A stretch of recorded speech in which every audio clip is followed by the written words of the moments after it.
दुनिया ड्रैकुला को जानती है, पर भारत ने उससे हजारों वर्ष पहले उन शक्तियों को देखा था जो रक्त नहीं जीवन पीती थीं। ये प्राणी थे बेताल, पिशाच और पेयमकिलिर, जिनकी कथाएं आज भी हमारे ग्रंथों की छाया में सांस लेती हैं। बेताल, जिसका अर्थ ही है जो शवों में निवास करे, इसका उल्लेख वेताल पच्चीसी नामक प्राचीन ग्रंथ में मिलता है। कहा गया है वेताल वे आत्माएं थीं जो मृत्यु के बाद भी मुक्त नहीं हुई। उन्हें न स्वर्ग मिला न मोक्ष, वे श्मशान में भटकती थीं और जब कोई तंत्र साधक उन्हें बुलाता तो वे उसके आदेश से शव में प्रवेश कर लेती। पर अगर मंत्र अधूरा रह जाए तो वही वेताल साधक की प्राण शक्ति निगल जाता। वेताल मृत नहीं था, वह मृत्यु और जीवन के बीच की चेतना था। अब बात करते हैं पिशाचों की। पिशाचों का उल्लेख सबसे पहले अथर्ववेद में मिलता है। कहा गया है ये अंधकार के पुत्र हैं, वे जो अधर्म या क्रूर मृत्यु से जन्म लेते हैं।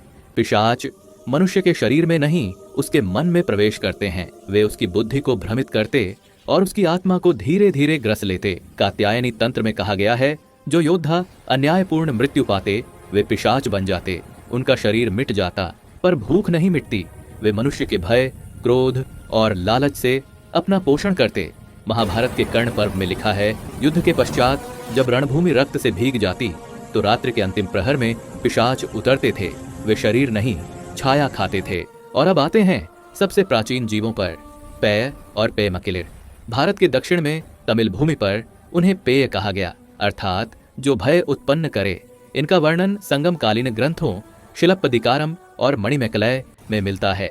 कहा गया जब युद्ध समाप्त होता और भूमि रक्त से भीग जाती तो उसी रक्त से पेय उत्पन्न होती। वे नर्क की नहीं न्याय की सेनाएं थीं। इनमें कुछ स्त्रियां थीं जिन्हें कहा गया पेयमकिलिर। तमिल कविताओं में लिखा है जब पेयमकिलिर युद्ध भूमि में नृत्य करती तो आकाश लाल हो जाता और समय कुछ क्षणों के लिए ठहर जाता। बेताल शरीर में जीता था, पिशाच मन में और पेयमकिलिर आत्मा में। तीनों अलग युगों की शक्तियां थीं, पर जब अधर्म बढ़ता तो वे एक हो जाती। एक ऐसा मिलन जहां मृत्यु, भय और न्याय एक साथ प्रकट होते। आज भी भारत के कुछ प्राचीन श्मशानों में, तमिलनाडु के जंगल मंदिरों के पास लोग कहते हैं रात के तीसरे पहर में हवा में किसी के हंसने की आवाज गूंजती है। कभी वो शव पर बैठा बेताल होता है, कभी मन में फुसफुसाता पिशाच और कभी रक्त चांदनी में नाचती पेयमकिलिर। ये प्राणी कभी मरे नहीं, वे बस मौन हो गए हैं। ये हैं भारत के प्रथम रक्तपाई बेताल, पिशाच और पेयमकिलिर, जिनकी कथा कल्पना नहीं बल्कि हमारे भय और विश्वास की जड़ है।